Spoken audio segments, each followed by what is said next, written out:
This woman touches up her high heels with a marker pen. She's worn this pair of heels for 7 or 8 years, even though they were scuffed. She couldn't bear to buy new ones. She could have been a wealthy heiress but chose an ordinary life. She has an older sister who's a billionaire CEO. Every morning, Ella worries about which shoes to wear. While Sarah has endless expensive clothes and handbags, Ella lives in an ordinary single-story house, while Sarah lives in a mansion worth tens of millions. The gap between the sisters is enormous, all because of a decision made in childhood. Their father was just an ordinary employee at a company. After being passed over for promotions for years, he wanted to quit and start his own business, but their mother was strongly opposed. She threatened divorce if he dared to resign. To prevent their parents from divorcing, the two sisters wanted to persuade their father to give up on quitting. They followed him to his company, only to witness their father being yelled at and humiliated by his boss. The daughters could only hide nearby, crying in secret. Back home, they urged their mother to back their father's dream of starting a business, but their mother only cared about the severance he'd get if he quit. 엄만 돈이 중요해. 더럽고 치사해도 돈이 먼저야. When their father came home and overheard their conversation, he realized he hadn't given his wife and daughters the life they wanted, so he agreed to the divorce. Sarah chose to stay with their mother, while Ella remained with their father. Soon after, Sarah told Ella that their mother had remarried. Her stepfather was a very wealthy tycoon, and they would soon be moving abroad. Ella questioned why Sarah didn't stop their mother. Dad has been working desperately to bring you back, but Sarah didn't care at all. She said Ella had made the wrong choice. You should have picked mom like I did. 연희도 아니고.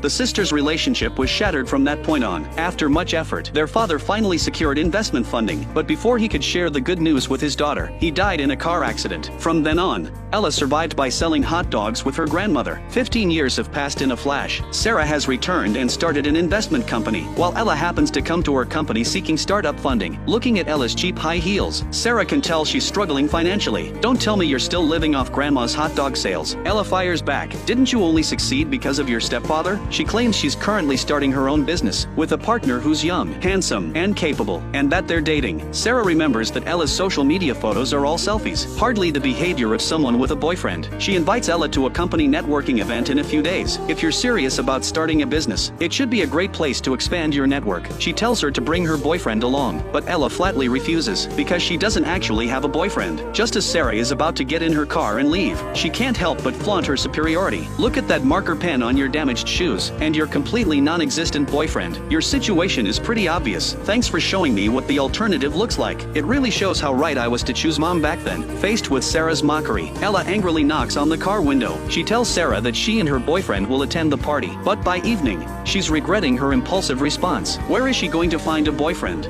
At this moment, in the luxury car across the street, a man is intrigued by her strange behavior.